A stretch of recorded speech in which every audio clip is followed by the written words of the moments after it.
para las personas que me están, hola para las personas que nos están escuchando a través de nuestro Facebook Live. Gracias, vamos a esperar unos segundos, perdón que estábamos teniendo algunas dificultades técnicas para poder conectarnos, pero ya lo logramos, ya estamos con ustedes y gracias por esperarnos, así que mil y mil gracias. Vamos a esperar unos instantes que las personas se vayan conectando y sobre todo que nos describan desde dónde se están conectando. Si nos pueden, por favor, escribir desde qué ciudad, desde qué país están conectando, se los agradezco para poder saber quién está detrás de estas pantallas, quiénes están allí escuchándonos y vamos esperando unos instantes que las personas se vayan conectando. Entonces, por favor, si nos escriben desde dónde se están conectando, sería excelente para conocerlos un poquito mejor. Bueno, hoy tenemos una invitada muy especial que nos va a hablar de la Universidad de Canterbury, de la cual estamos muy contentos de estar aquí, de contarles de qué se trata, qué tiene para ofrecer la Universidad de Canterbury, así que va a ser bastante interesante. La dinámica del día de hoy es que yo voy a ser la moderadora de este live y voy a estar tratando de preguntarle a Ryan las preguntas en inglés y voy a hacer un poco de traducción para que las personas que de pronto no entiendan completamente inglés puedan entender lo que estamos conversando. Tenemos personas que se están conectando desde Chile, Colombia, Argentina, México, Bogotá. Gracias por conectarse. Buenos Aires, Jaime desde Buenos Aires. Así que excelente, estamos de verdad muy contentos de que ustedes se vayan conectando y voy a ir iniciando simplemente presentándome. Mi nombre es Lina González, yo soy agente licenciada de inmigración de SEA International y básicamente en SEA International tramitamos todo tipo de visados, desde visas de residencia, trabajo, turismo, pero también hacemos todo tipo de procesos de estudio y es por eso que hoy tenemos como invitados a la Universidad de Canterbury que nos van a hablar sobre las opciones de estudio, becas, etcétera, que tiene y que ofrece la universidad. Así que excelente que ustedes estén conectados en el día de hoy, que nos estén escuchando y sobre todo que compartan sus preguntas porque al final vamos a tener preguntas para poder conversar. Entonces, mil gracias por estar aquí. Vamos a dar inicio. Es para mí un gusto presentarles a todos ustedes a Ryan Mackenzie Smith. Ella es Associate Director International Growth Strategies. Es un título muy largo para decir que es la persona que nos va a contar cómo la Universidad de Canterbury es una de las más importantes del país, de las 8 grandes universidades del país, y qué tiene para ofrecernos. Welcome, Brian. I was just doing an introduction in Spanish for all our audience, and I was telling them that I'm going to be serving a little bit as a translator and also a moderator today to be asking you some questions and also to be translating for those people that perhaps they don't have 100% of English ready to go. So thank you very much for being here today, for your time, and for joining us in this Facebook Live. We have people from all across Latin America, people from New Zealand that are already in New Zealand. I've been asking them and they've been commenting where they are connecting from. And we have people from Argentina, Chile, Mexico, Colombia, Peru, New Zealand, and so on. So it's great to have you here. And to start with, I just want you to do a brief introduction about yourself and an introduction about the university. Entonces, para empezar, Ryan nos va a hacer una introducción sobre ella y sobre la universidad. Entonces, you can get started. Okay. Hola, everybody. It's exciting to be sitting here in Auckland, actually, not even in Christchurch, and to be talking to you today all over the world. I think this year has been so challenging for all that to be able to talk to anybody anywhere is a thrill. Yes. So about myself, so I have worked at the University of Canterbury for the last 6 years, and I've been in this role for that time.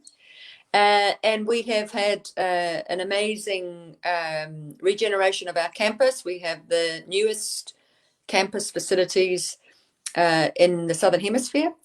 And the other thing that I think that is unique about the University of Canterbury is that for those of you who understand a North American residential campus, so like a state university, We are very like that.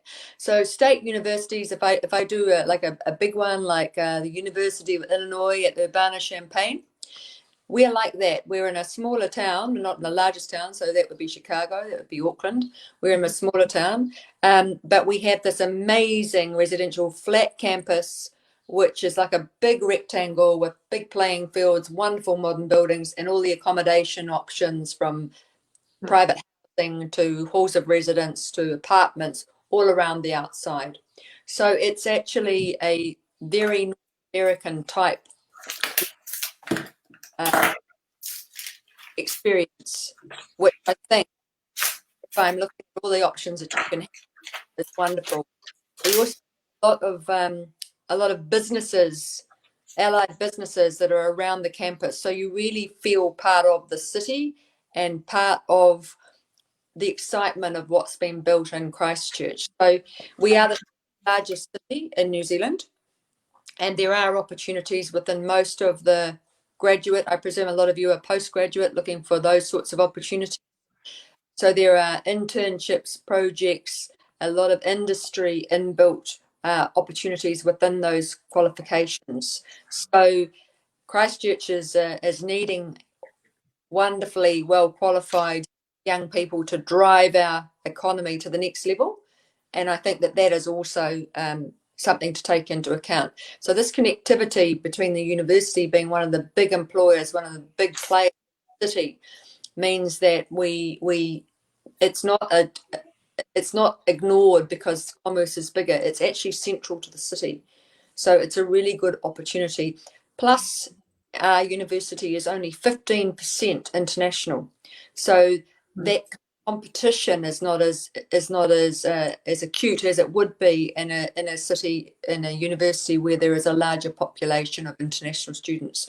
So we're aiming to be between 15 and 20% international. So that means that actually you are integrated to the university, but it's not actually a thing where you would say, oh my goodness, there's an awful lot of competition.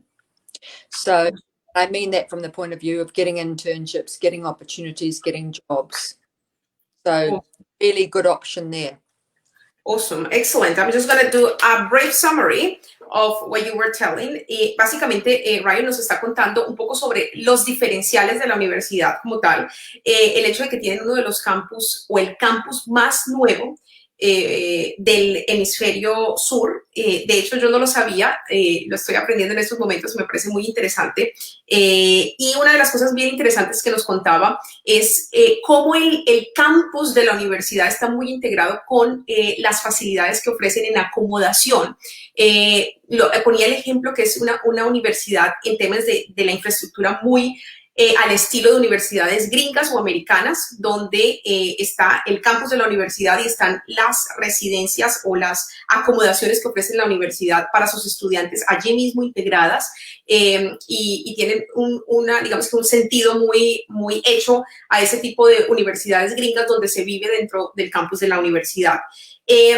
Nos hablaba de Christchurch siendo la ciudad donde se encuentra la universidad y cómo Christchurch es una ciudad dentro del país que está en alto crecimiento.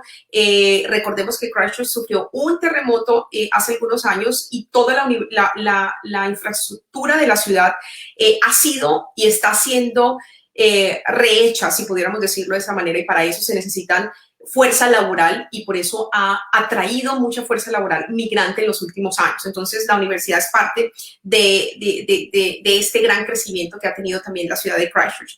Y muy interesante, la universidad solamente solo el 15% son estudiantes internacionales, a diferencia de otras universidades del país donde ese porcentaje es mucho más alto. Y ella lo que nos decía que para estudiantes internacionales eso es una ventaja precisamente porque hay menos competencia a la hora de asegurar internships o asegurar pasantías o prácticas profesionales que ofrece, porque no son muchísimos los estudiantes internacionales que están compitiendo. Es decir, es una universidad donde la gran mayoría son estudiantes locales o lo que llamamos estudiantes kiwis que están dentro del país. Entonces es bien interesante lo que nos está contando. Ryan, tell us a little bit about the most popular programs, especially for postgraduate. what are the most popular or most awarded programs that the university has to offer? Sure. Really nice question there. Actually, we have a Triple Crown Business School. So we are AMBER, EQUIS, and AACSB accredited. So we have some very strong programs in postgraduate offerings there in the taught masters space. So is when you've got a reasonable degree and you're wanting to go into, and you don't have, you can have a background or not have a background, we've got a lot of flexibility there, but it just gives you that sort of 1 full year, 3 semesters, 180-point masters, and they have the internships and so forth in them, the projects, and they are really popular, and those students do find jobs. We have just about everybody that we have recently employed in our office in the IRO on campus has been through one of those programs and is an international student. So all those companies who are looking for export opportunities and so forth, which we have a lot of the tech sector in Christchurch, they will often pick up students who have those qualifications. So we have Master of Business, which has got a marketing stream, a management stream, and it's just been updated. So that is the MBiz. We have the MBA, of course, which is a bit longer. We have a Master of Professional Accounting, and we have a Master of Applied Finance and Economics. And they cost about $45,000 for the 180 points. And they are in duration between 12 and 13 months, MBA 16 months. The other ones, management, are 18 to 20 months, 15 months. It just depends on how fast you go through. But actually, the other one that we do also have, we have a Master of Business Information Systems, which is another one. And the big, the big program we have at the moment is the Master of Applied Data Science. So everyone, of course, the Master of Applied Data Science. Okay. That is when you're doing the crunching of the big numbers. It produces a lot of business analysts. That is a really, really good degree, and that's been very, very popular as well. So they're all, you find them on our website, but they are really popular, and we're providing New Zealand with very good graduates. We also have some in the engineering space. We have the Master of Civil Engineering, and we have so those are for engineers, because our undergraduate offerings are Washington Accord. But so we have Master of Engineering Management, Transportation, Forestry Science, Product Design, and then we have a whole lot in civil construction, digital civil, geotechnical, renewable, structural and fire, just a whole heap. You'll find them there. Now they're about $44,000 as well, and they tend to be 1 year, which is a full year, and they're usually 120 or 180 points. Now, when I get to the 120-point ones, I just want to point something out at the moment. Students will be aware that currently our borders are shut for New Zealand. I'm sure you've already told that, or you will at some point. Yes. And what you need to remember, if you start doing a 120-point masters, then you actually have to do that whole thing. You have to wait till you can come on campus to get the post-study work rights, because you have to complete 30 weeks on campus. It's the same for any program, any New Zealand university. If it's 180 points, you can start online and then come, but we just need to be upfront about this. Now, what I'm going to say here, and it's true for all of New Zealand, I'm going to say we are worth the wait. The real point. Don't feel that you need to go and look anywhere else. The programs are here. We have got COVID very, very well managed in a world context. Yes. But you may have to wait. Now, most of those taught masters have 2 intakes, February and August. Yep. So there are 2 opportunities to come, but I am just going to say your worth the wait moment may be that you're going to do a bit more preparation to get to us. But when you do, you'll be in a good place, and you will get those 3-year post-study work rights at the moment.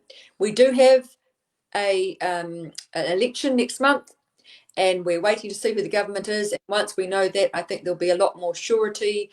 There's a lot of things that are under discussion. We don't know where they're going to go yet, but possible things that have been discussed or are being thought about are things like managed isolation. No guarantees here. No guarantees at all. I've got to be very careful about that. But what as we work the way, get your plans underway, work with your agent, plan your time, get prepared. It's still all here. And it's going to be... Absolutamente. Y voy a recordar esto que, voy a volver a decir esto que está diciendo Ryan, que es súper importante. Y básicamente ella finalizó esta pregunta diciendo, obviamente las fronteras están cerradas, obviamente no se puede venir en estos momentos, pero realmente Nueva Zelanda y la Universidad de Canterbury, en este caso que estamos hablando, merecen y vale la pena esperar a que abran las fronteras y a que puedan venir las personas. Básicamente porque, primero, Nueva Zelanda es catalogado el país con número 1 en estos momentos. Esto lo leí hace recientemente en un estudio que hicieron sobre los países con mejores condiciones de working rights. ¿Y qué son los working rights? Los derechos laborales post-estudio. Entonces, si tú estudias en Nueva Zelanda, por ejemplo, un posgrado o una maestría o un doctorado, tienes la posibilidad de tener 3 años de visado post-estudio. Eso es extremadamente generoso y creo que es el único país del mundo donde le da a sus graduados 3 años de visado post-estudio para que puedan venir, quedarse y practicar, y esos beneficios se extienden para la familia entera. Si tienes pareja, hijos, etcétera, puedes venir con tu pareja, por ejemplo, hacer el máster y tu pareja obtiene la visa de trabajo también mientras estudias y luego 3 años de visado de trabajo también. Tus hijos pueden ir a las escuelas como estudiantes domésticos, no tienen que pagar, lo hacen muy, muy atractivo. Así que vale la pena esperar, y parte de lo que estamos haciendo es hacer planes, todo esto con miras a cómo se va a desarrollar el 2021 y cómo las personas van a poder poco a poco empezar a hacer realidad estos planes y poder venir a Nueva Zelanda. Ryan nos estaba hablando de programas en particular muy interesantes como el programa, el Master of Business, que tienen énfasis en marketing y en management, entonces en gerencia y en mercadeo. También tienen el MBA, tienen el Master en Professional Accounting o en contabilidad o en contabilidad o profesional, como salen como contadores, o como el foco es básicamente para personas que tengan un degree o un grado como contadores. En finanzas aplicadas, tienen másters en tecnologías de la información, en análisis de datos. Esto es bien importante porque ahorita en todas partes del mundo, pero en especial en Nueva Zelanda, todas las personas con un background o con un historial en tecnologías de la información, análisis de datos, siempre están teniendo buena salida laboral, a nivel laboral. Para ingenieros tienen el máster en ingeniería civil, que es bien popular en la universidad también. Tenemos estudiantes que lo han hecho y han quedado bien satisfechos con este máster en particular. Y en gerencia para ingenieros, es enfocado en engineer management, es bien enfocado para ingenieros de todo tipo, no solamente ingenieros civiles. Entonces, eso simplemente es un breve resumen. Tienen muchísimas otras opciones y los invitamos a que vayan a la página web de la universidad, que tienen un sinnúmero de opciones para revisar, para conversar con nosotros si quieren más información, y ellos tienen programas de máster de 180 créditos y también de 120 créditos. O sea, hay programas que duran 1 año de máster, hay programas que duran 2 años, hay programas que duran 1 año y medio. Entonces, depende del programa y es bastante flexible, pero, por ejemplo, pueden estar haciendo un máster en 1 año completo. Estudian casi los 12 o a veces hasta 13 meses para completarlo, todo el programa. Y bien importante recordar que nos decía Ryan, es que si ustedes hacen un programa de máster de 180 créditos, podrían potencialmente iniciar estando por fuera de Nueva Zelanda a través de cursos y a través de educación virtual, pero tienen que estar en el país por lo menos 30 semanas para poder obtener los derechos postestudio de trabajo. Entonces, tendrían que estudiar al menos 30 semanas para poder ganar esa habilidad de los derechos postestudio. Entonces, los invitamos de nuevo a la página web de la universidad. Hay bastante información para que vayan chequeándolo y vayan revisando. All right, now, I was just telling them a brief summary again, and we have already a lot of questions, and I'm just going to go with 2 more questions, and then we go into hearing about people's questions. So the next question for you is, tell us a little bit about fees, a little bit about special prices or scholarships that the university offer in general. You were telling us that you have 15% of international students in that's normally the statistics that you manage. How many of them are Latin students? And normally, where do they come from? And tell us about what sort of fees and scholarship they can access.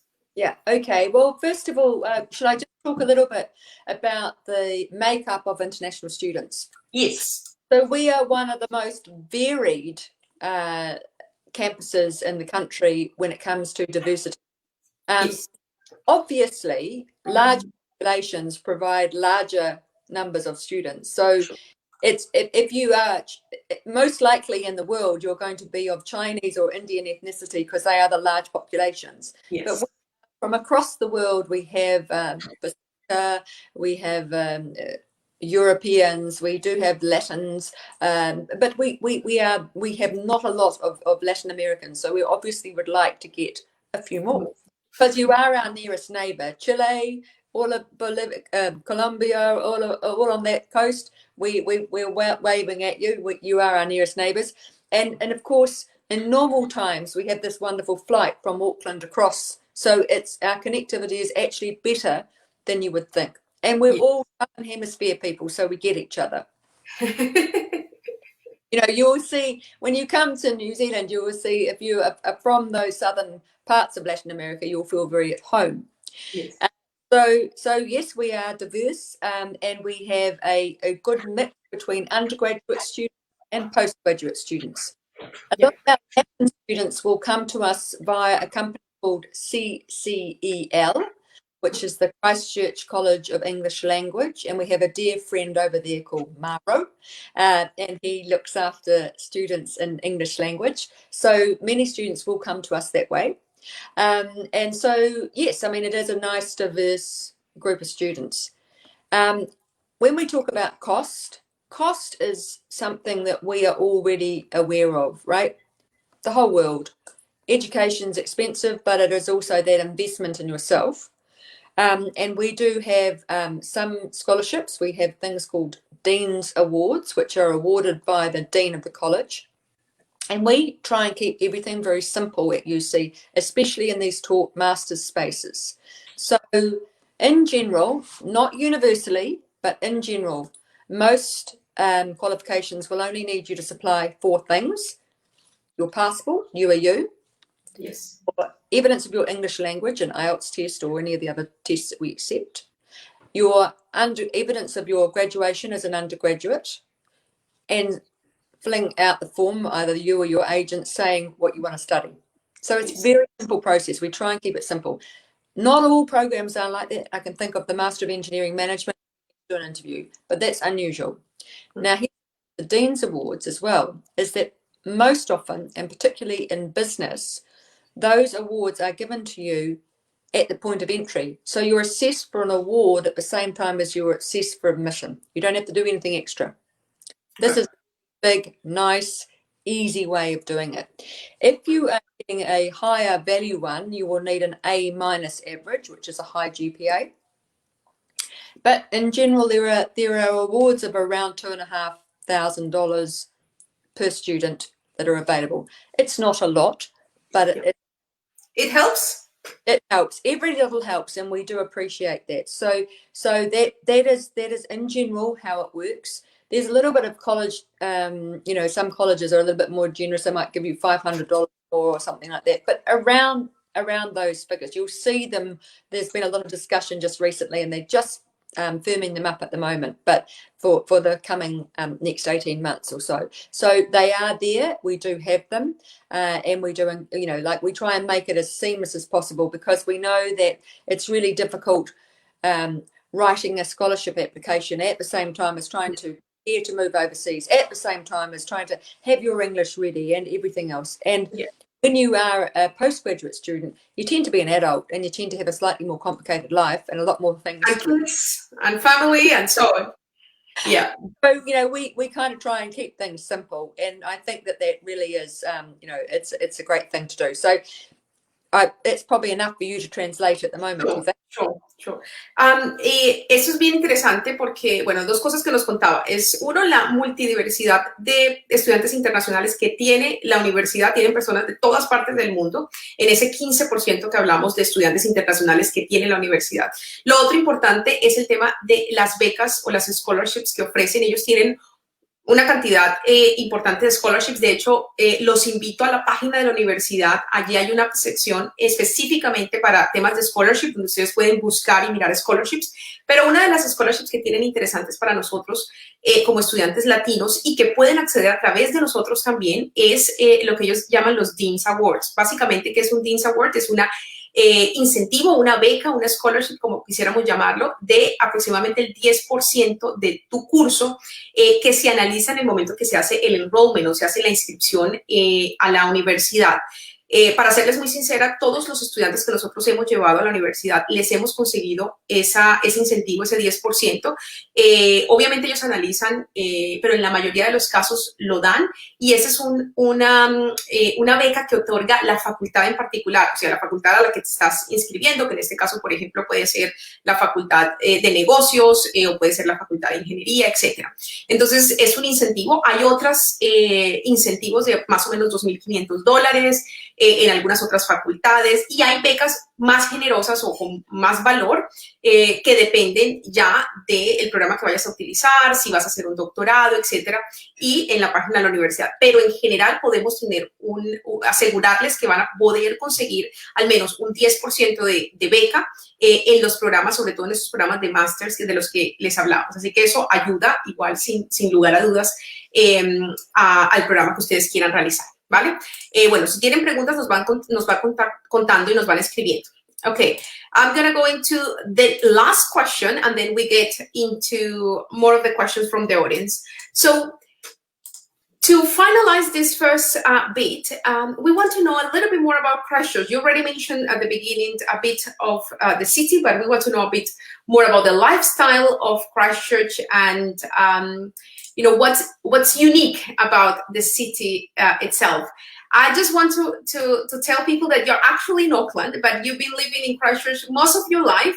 But you got transferred. Is it 2 years ago? Yes, I believe 2 years ago she got transferred to Auckland, and she's working from Auckland, but she travels a lot to Christchurch. But in her heart, she's definitely from Christchurch, isn't it? absolutely, absolutely. I have red blood. That's our colours, red. Yeah. So I am from Canterbury. I have lived in Europe for 11 years in one part of my life. Now I'm having a little period in Auckland because my husband got transferred here. But luckily, the University of Canterbury allowed me to stay on working. So I get to meet lovely people like Lena and so forth. So I can really contrast Auckland versus Christchurch. And I think that's a good one. Yeah. Probably what you need to have nailed. Why would I go there? And, you know, I was talking the other day to somebody about perception of opportunity, because I think that is what we do. Automatically, we go bigger city because we perceive more opportunities. That's not necessarily the case. Yeah. So, actually, Christchurch is the second largest city in New Zealand. So it's absolutely a lot smaller than Auckland. So we're about 450,000 people in the wider Christchurch region, but the city's compact. So I go down there for 1 week per month, and I have to adjust from Auckland to Christchurch because I don't sit in a traffic jam. I don't have aggressive drivers. I have a lot more time, and it's kind of 10 minutes from anywhere. Now, if you come to Auckland, you get a magnificent harbour city. You probably don't live near the sea. I actually do, but most people don't. Yeah. And if you're going to come to Auckland, you know, the harbour is the amazing thing.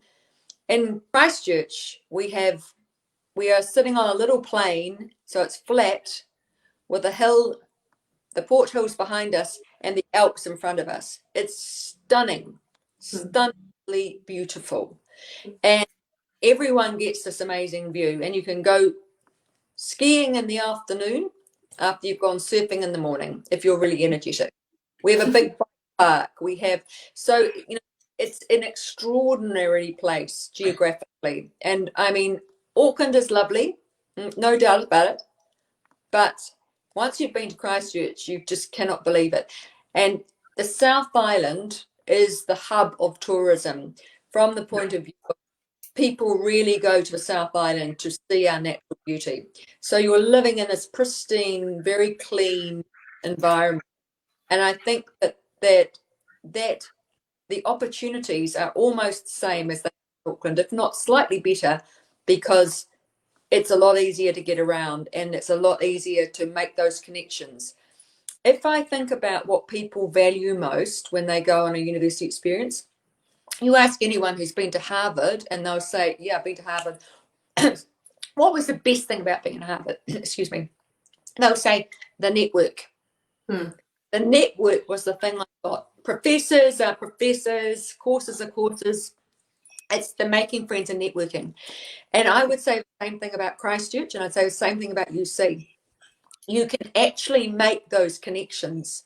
You get a 3-year post-study work right. So that means that you have 3 years to make it to the point of getting permanent residency, if that's what you want. Sure. Now, I know for myself, I often will tackle things and think, I'll make the first step.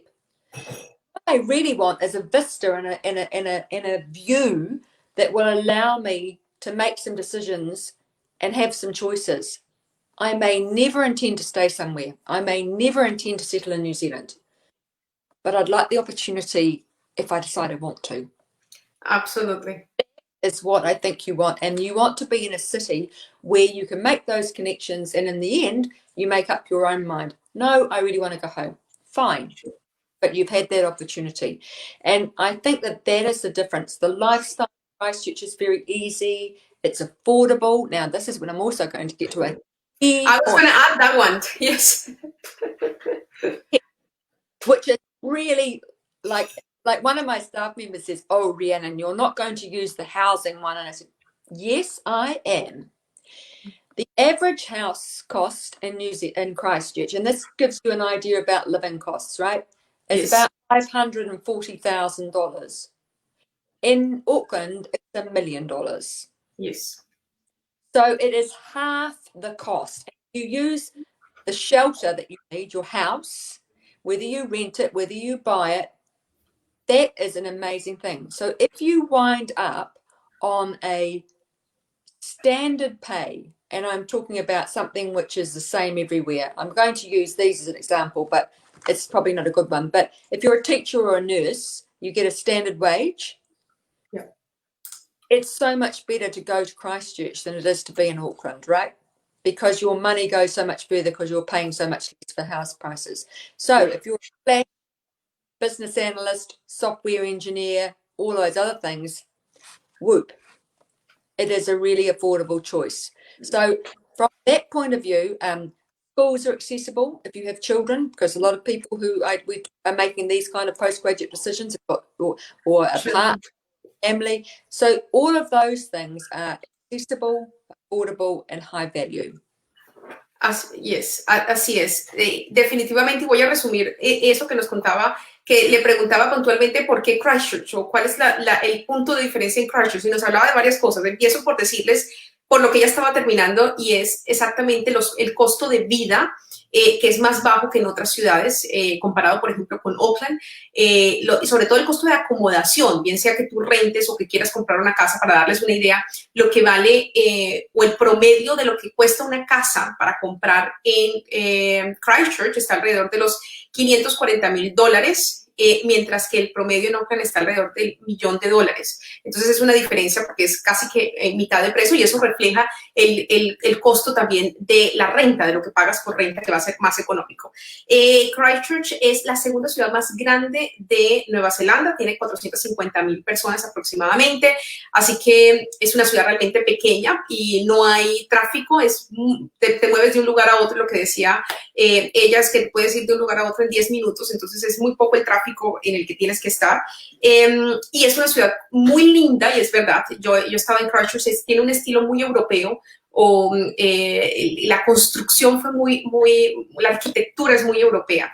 Y es las vistas, y de hecho la Isla del Sur, que es donde está ubicada, y toda la región de Canterbury es una región muy linda físicamente, o sea, los escenarios son muy lindos y tienes la posibilidad de, como decía ella, en un día, en la mañana, irte a hacer surfing o irte a surfear y al final del día o en la tarde irte a hacer esquí en el mismo día. Entonces es el acceso a también la parte turística que tiene toda la región de la Isla del Sur y en particular Canterbury. Bueno, ahora voy a empezar a tomar preguntas de las personas que nos están contactando. And we have tons of questions. I don't think we're going to get them through, but what I will do is at the end of the session, I'm going to try to answer offline some of those questions because we have so many. But let's gonna get started with some of them and see how we go. People are asking about English language requirements, and particularly the fact that in some places, because of COVID, they may not be able to take IELTS. So I know that some universities are allowing people to take other alternative options. For example, the IELTS indicator. I don't know if the university it's accepting IELTS indicator that you can do it online. What about the New Zealand Certificate of English Language? Can you accept New Zealand Certificate of English Language, for example, the level 5, if you want to go into a master degree? Tell us a little bit more about that. Yeah, okay. Now you've actually, I'm just trying to get all the different tests because we've got just like so many different ways of having the English language test. So just let me, I'm just squizzing through something here because so, while you're looking into that, I'm just going to tell people what are the requirements for a master. So, entonces, para las personas, sí, tell us, yes. Okay, so we've got, I mean, the ones here, we've got Pearson's, we've got IELTS, TOEFL, English for academic purposes if you come through CCL. We've got Cambridge International. These ones are the ones that go into, and I think CIE. So we haven't gone down the route yet of Duolingo. A lot of universities have. So we're still pretty traditional on the English language front. However, these things may change in the next 12 months because we know, you know, like, so you just have to stay on the website all the time because they add things and they are flexible about. So, for example, there was more flexibility about how long your English language would be live for at the beginning of this year. They extended for another year. So instead of 2 years, they made it 3 years and so forth. And you won't sort of naturally see that anywhere, but that's what they have done because they understood that people couldn't get to a testing station, right? And they couldn't do a test under controlled circumstances. So I'm not saying that always is there. You need to really check on the website as you're applying. But in general, this is the general rule. There's always exceptions. For postgrad, it's the equivalent. I'm just going to say the IELTS one just because it's the most universal, ubiquitous. 6.5 with no band score less than 6. That is the standard one. There are lots of courses where they will say they want 7. If you go into teaching, graduate diplomas in teaching, for example, they're all 7, and Master of Engineering Management has a higher level because they expect you to be a fully conversant when you're doing your internship for that one. So it does vary a little bit, but in general, rule of thumb, 6.5, no band score less than 6. Usually not older than 2 years, right? And so there are all of those standards, but I would absolutely urge you to keep checking on the website because, as I say, nothing is this year, 2020. Things have been very. Everything is different this year, isn't it? Everybody everywhere has had to come to the party because we realise that it's just not easy for people to move around. So that has been the case. Yeah. Perfect. Básicamente recuerden que, por ejemplo, para un máster o para un posgrado, el mínimo de IELTS requerido es 6.5 con ninguna banda inferior a 6, para que lo tengan presente, y esto es en general en todas las universidades que lo van a requerir. Hay algunos programas, como programas muy enfocados en enseñanza, por ejemplo, algunos programas que hacen maestros, donde sí requieren un inglés de 7 en el IELTS, pero en general lo que van a requerir es 6.5. No solamente se acepta el IELTS, se acepta también el PTE o el Pearson Test, el Cambridge, Cambridge, se acepta también el TOEFL, todos esos exámenes internacionales son aceptados. Una de las cosas que tiene también la universidad es que ellos tienen el pathway o el camino con CCL. CCL es una de las escuelas que nosotros también representamos, que está también en Christchurch, que está de hecho allí dentro del campus de la universidad. Y es una escuela de idiomas donde puedes también hacer cursos de inglés y puedes también hacer cursos con un enfoque académico, lo que llamamos English for Academic Purposes o inglés con propósitos académicos, y luego poder entrar a la universidad directamente. Así que no tienes necesariamente que rendir el IELTS si haces un curso en esta institución. Pero todo esto podemos darles mucha más información. Si tienen dudas, entren en contacto y vamos a darles precios, opciones. Recuerden que nuestros servicios para trámites de visados de estudiantes son totalmente gratuitos, bien sea que estudien en la universidad, en una escuela de inglés, etcétera, así que no les va a costar absolutamente nada más. Someone was asking about the scholarships, whether there is a limit, an age limit for scholarships, or I don't think so. I don't think that's the case, but no. Not that I know. I mean, that's quite, I've never ever been asked that before. Sure. But we are such a society that ageism, genderism, I don't think there would ever be something, unless it was a fine print thing where you went for an undergraduate scholarship or something like that, or you were applying for a scholarship like the Rhodes Scholarship or something like that for domestic students, for example, that has an age limit on it. But things within these programs, no age limit that I'm aware of. Perfecto. Perfecto. No hay límite de edad para aplicar a estas becas y a estas ayudas económicas. Así que no hay problema, pueden tener cualquier edad para poder aplicar. We got another person who's asking about the process because she's applying for a scholarship at the university and they are requesting a research proposal for a master's degree. What advice can you offer us to present this section in the application? What sort of things they should include? So a research master's is very different to a taught master's. And that is, so you're going down an academic route, you're going through a much more rigorous process because you have to find a research supervisor. Yes. That person is going to supervise your thesis, and often those, like that's, at that level of almost PhD. So, sure. And they are 2 years. So they're a different thing, and they have more rigor, and then you need to submit a research proposal in order to be accepted. And that basically is the same as any university, which is just making sure that somebody has, within the department, has the capability and the skills. Capability, and they're doing research in that area. So that they are the crucial parts to that. Yeah. Perfect. It's very standard yes. Across any university in New Zealand. And sometimes so if you're wanting a scholarship for that, it will probably be a departmental one. So that may have more regulations on it. Absolutely. So, una de las cosas que la persona que estaba preguntando es sobre las propuestas de investigación para ciertos programas. Y solo para recordarles que hay dos grandes tipos de másters, y esto es en todas las universidades en Nueva Zelanda, y tenemos los másters que llamamos by research, que son enfocados en investigación, que son una ruta más académica para personas que luego quieran seguir haciendo un doctorado, quieran seguir esa ruta académica, y básicamente son investigativos. Entonces, por eso les van a pedir un proyecto de investigación donde tienes que demostrar por qué quieres estudiar eso, básicamente para poder conseguir o que la universidad pueda saber si te pueden conseguir un supervisor de esa tesis de máster que tienes que hacer y si tienen la capacidad para supervisar ese proyecto de investigación. Y está el otro, fundamentalmente, que son los másters normales o los másters como los que conocemos en América Latina, donde básicamente son clases con un profesor y materias que vas a rendir. Y a veces tienen un componente investigativo al final, una pequeña disertación, un proyecto de grado al final, pero no son 100% investigativos. Y en esos no necesariamente tienes que presentar un proyecto de investigación. Entonces, esa es como la gran diferencia. Someone was asking about the requirements. I mean, you were telling us about 4 basically requirements, and one of them is to have undergraduate degree. Is there any condition to have, to be admitted with an overseas undergraduate degree? Yep. We have what we call the grade point average, the GPA.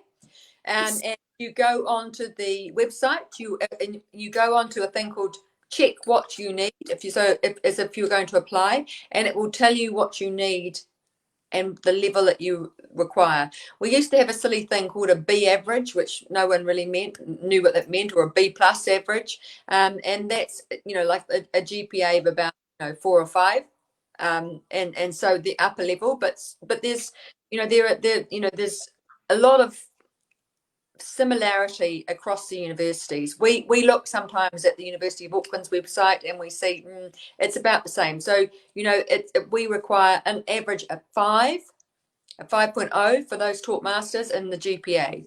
So it's pretty standardized as well, because we don't want people having to go up and down. Sometimes it's a little bit higher if it's a more competitive program. We have things like a postgraduate diploma in clinical psychology, for example. Very difficult to get into. Okay. And that's the average is 5 based on the maximum is 9 or 10? 9, I think. 9, it's 9, yeah, that's what I thought. Ok, básicamente los programas, si tienes un título de tu país de origen o una licenciatura de tu país de origen, lo que van a chequear es el promedio académico. No es que tienes que pasar por un curso adicional si luego quieres hacer un posgrado, pero van a chequear el promedio académico y normalmente lo que piden es lo que ellos llaman un B+, o B más. Y eso se traduce en números aproximadamente en 5.5 sobre 9. Si ustedes tienen dudas, entren en contacto con nosotros, que nosotros les podemos ayudar a calcular, porque todos los países en América Latina tienen diferentes sistemas para medir el promedio académico de la universidad donde saliste. Hay algunos que son con letras, hay algunos que son con números. Por ejemplo, en Colombia es de 1 a 5, 5 es el máximo que puedes sacar, entonces es muy diferente de un lugar a otro. Entren en contacto con nosotros y les ayudamos a calcular ese promedio para poder buscar la equivalencia. We're just telling them that if they need to double check their GPA, they can get in touch with us and we can help them to do so, because it varies across the board, and all universities across the region, they have various systems, and some of them are number based, some of them are with a letter or with 1 out of 5 or 1 out of 10 and so on. So it's quite different. But basically, I was telling them what's the minimum that they require. There is another person with another question. He said, I completed an English academic program for a master's degree with another university in New Zealand. My question is, he's already in New Zealand. As I didn't enroll yet in the Master of Professional Accounting with Canterbury, and I want to go and study there, will the university accept the English for academic purposes certificate that he studied in another university if he wants to study at the University of Canterbury? Good question. Because I don't know what it is, sure. I can't say for sure. Normally, if you have studied at another in an English medium, that suffices and you have a qualification. So if you get the qualification, then there's no need. But again, that's kind of a thing where I can't, unless I see something, I can't really say for sure. I would say if you have studied an English medium, no problem. That one, possibly, but we'd have to check. Sure. Tenemos que revisarlo para saber exactamente de qué universidad es y porque recordemos que programas de inglés con propósitos académicos para diferentes universidades requieren diferentes cosas, y hay programas de propósitos académicos para personas que hacen posgrado o para personas que van a entrar en un pregrado, o sea que es un poquito diferente, pero puedes entrar en contacto con nosotros. Creo que es John el que estaba preguntando y te podemos chequear esto. Someone was asking about masters in structural engineer. Do you guys have some sort of programs in that area? Yes, we do. We have a lot in civil engineering. I'm just going to open the page because it's unbelievably a lot. So we have this Master of Civil Engineering. I'm just showing you the book here. Oh, yes. Right, get it this way. And there are actually, within that, there's construction management, digital civil engineering, geotech, renewable, structural, fire, structural engineering, smart infrastructure, transportation and water engineering, and earthquake engineering. So there's a lot. Okay. And then also the Master of Architectural Engineering, which has integrated building design and structural engineering. So a lot. Perfecto. La pregunta, para la persona que nos estaba preguntando, la respuesta es sí, hay muchísimos programas en toda el área de ingenierías. De hecho, tienen uno muy interesante, no solamente para en estructuras, que era lo que tú estabas preguntando, sí lo tienen, pero también tienen uno en ingeniería de terremotos, recordando que Christchurch está ubicado en una región donde hay movimiento sísmico y se han especializado mucho en el asunto. Así que bien interesante, sobre todo, por ejemplo, chilenos, que siempre me preguntan, quieren especializarse en este tipo de cosas. Es bien interesante. I was just telling them that there are, a lot of programs in the engineering side, and it's a very good one is the earthquake engineering, which some Chileans, because they are also in a region of a lot of seismic movements. Exactly, they always are asking about what sort of programs, and I always tell them, well, Canterbury is the region where you have to go and study that. Absolutely. Absolutely, we are fantastic at earthquake engineering, and actually I would say that unbelievably, and this is quite extraordinary, we are ranked 7th in the world on the Shanghai rankings for civil engineering. We are amazing ranked in civil engineering, so it is the place to come for civil engineers. Absolutely it is. Es la universidad con el programa en los rankings de Shanghai o Shanghai Ranking. Tienen el programa dentro del ranking, están en el número 7º. Es decir, están entre los 10 primeros lugares para estudiar en el mundo ingeniería civil. Tanto en pregrados como en posgrados, así que bien interesante para los ingenieros que quieren explorar. Y de hecho, para temas de trabajo, yo se los digo desde el punto de vista como agente de inmigración, donde yo he hecho muchos visas para personas, ingenieros, y hay muchos que se van precisamente a la región de Canterbury porque es una región en crecimiento donde le están poniendo mucho énfasis a todo el tema de infraestructura. I was just telling them a little bit about the fact that I've done, as a licensed immigration advisor, several visas for work visas for people with engineering degrees and civil engineer for Christchurch in particular, because of how the city it's been rebuilt in the last few years. So it's an excellent place, not only from the point of view of studying, but also for practicing your profession, isn't it? Absolutely. Oh, sorry, I did make a mistake. 7th, it was a couple of years ago. We're ninth. I told them that it's within the top 10. But absolutely, and the extraordinary thing is in Christchurch is that the general population, a bit like Chile, we're very aware of making sure, like we kind of look at buildings differently too. I mean, when I came to Auckland, I was like, whoa, this building, whereas in Christchurch, you can see how things are engineered, and our campus is incredibly well engineered. So yeah, no, it's a great place to come for that. So if you want awesome unique selling point, that is it. Absolutely.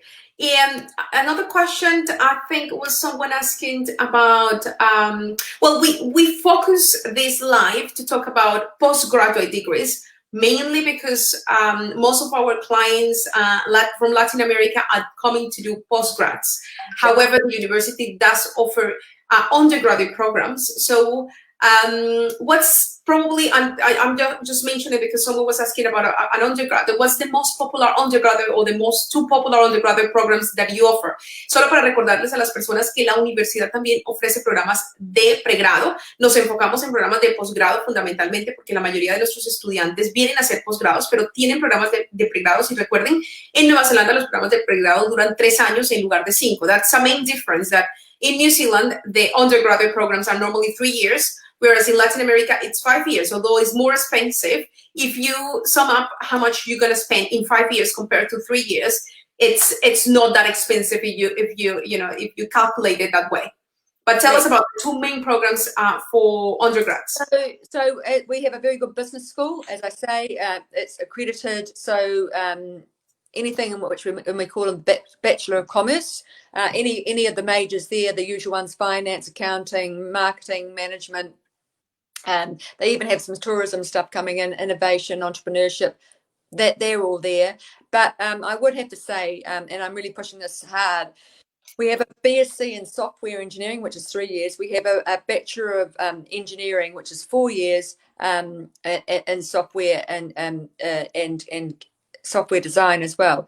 So if you look at the shortage list for what New Zealand needs, it's wide open for software engineering. I would say an undergraduate degree, just do it as a BSc, they get snapped up by Google, by Xero, straight. They can have a job offer halfway through their final year. Absolutely. And these things can change. I do have to stress this, when I always feel very aware that I'm advising people to make a huge investment, and I don't want them to say, oh, she told me that, and then when I came out. But literally, these are on the skills shortages for New Zealand. So that would be, if I was a young person, I would say this: you have to have coding, and you have to have high literacy, any undergraduate degree. So if you could come and do a BSc in computer science, get your coding done, your English come along with it. That's the other thing about us being so diverse. And I want to stress this because it's a really big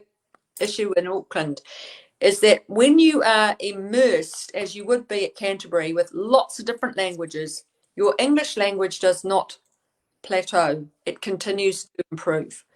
Yeah. And because you're immersed in it, and most Kiwis do not speak a second language. That's a good thing for you. It's not a good thing for us, but it's a good thing for you. That's for sure.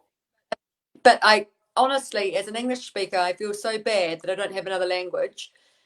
And I think that thing of like absolutely having to do it is the way forward for people. Awesome.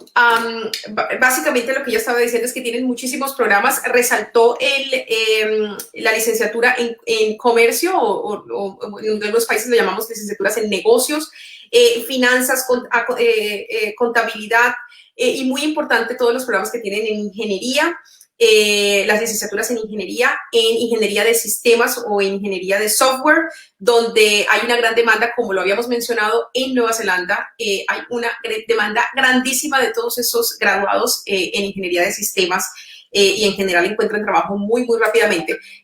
Solo voy a resumir que la universidad tiene 5 grandes facultades, o lo que ellos llaman colleges, que es el College of Arts, la Facultad de Artes, que no traduce en español artes, realmente traduce humanidades, normalmente es lo que llamamos las ciencias humanas en esta facultad. La Facultad de Negocios y Leyes, también tienen una facultad de leyes bien interesante, tienen programas de máster para abogados. Tengo algunos clientes que son abogados de otros países y vienen a hacer este tipo de programas, así que si este es tu caso, entra en contacto con nosotros. También tienen el college o la facultad de educación, salud y desarrollo humano. La tercera es el college o la facultad de ingeniería, y la última es la facultad de ciencias. Dentro de esas tienen un sinnúmero de programas y de disciplinas que pueden revisar. Pero allí está condensado todo lo que ellos hacen. I was just telling them the summary of the 5 colleges of the awesome. You were following me, yes, of the university, because they can find so many options under these 5 colleges or faculties. In other places you call it faculties, but you call it colleges. And another cool fact that I found out recently, I didn't know, is that the University of Canterbury is the second oldest university in the country. I didn't know that. Yep. And we have the most number of Nobel laureates attached to the University of Canterbury. The most number of what? Nobel laureates, so Nobel people with connection to winning Nobel prizes. We have the most. Oh, really? Yeah. New Zealand, wow. We do. Awesome. I didn't know. Otra de las grandes cosas que nos contaba y que yo investigué y que no sabía es que la universidad es la segunda más vieja de Nueva Zelanda, y es la universidad con más conexiones a premios Nobel, bien sea de literatura, economía, medicina, etcétera, en Nueva Zelanda. O sea, gente que ha trabajado con estos premios Nobel o que han conseguido estos premios Nobel, y que están asociados a la universidad. Bastante interesante también eso que no sabía.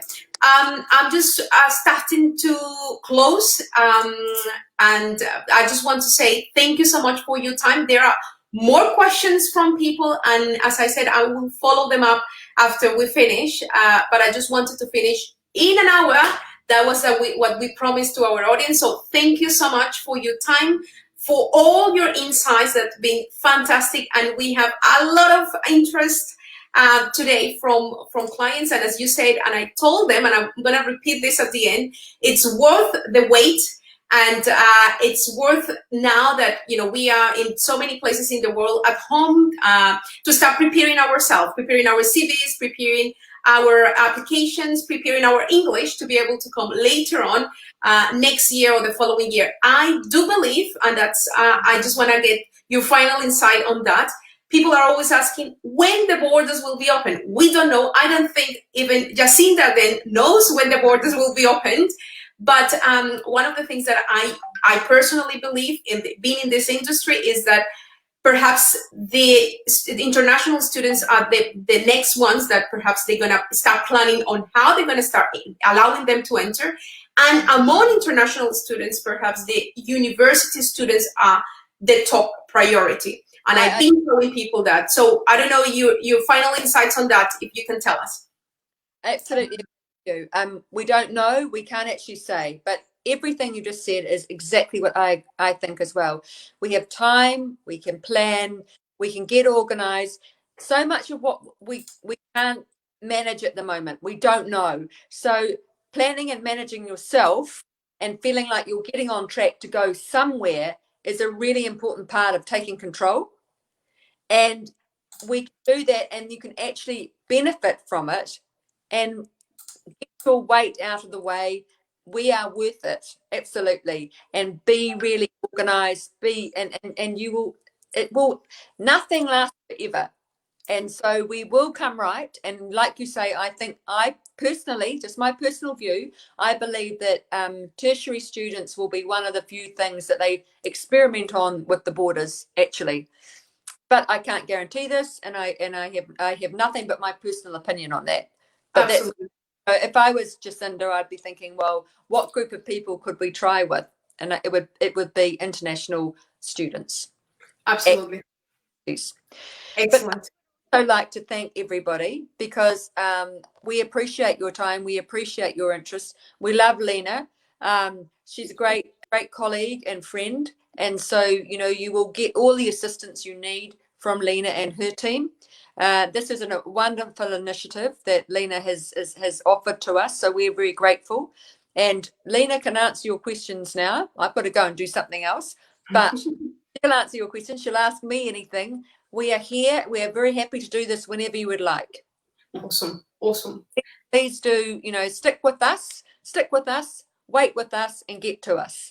Absolutely. Gracias a todos por el tiempo, por estar aquí y definitivamente, como dijo Ryan, esperen que definitivamente este es un país con grandes beneficios para los estudiantes internacionales y compartimos la misma opinión de que una de las primeras personas que seguramente van a empezar a dejar entrar el próximo año cuando el gobierno determine que es seguro van a ser estudiantes internacionales de universidades. Es una de las prioridades. Entonces, aquí estamos para responder a sus preguntas, para responder a todo lo que quieran, empezar a tomar decisiones o empezar a cómo planear el tema del inglés, cómo planear el currículum, cómo prepararse en estos tiempos para cuando ya estén listos y poder hacer una aplicación, tener el cupo reservado y poder venir el otro año o cuando estemos absolutamente seguros de que van a poder entrar y que se van a poder aplicar las visas. Muchas gracias por su tiempo. Nos vemos en una próxima oportunidad y seguimos aquí conectados para responder sus preguntas. Nos vemos. Thank you so much.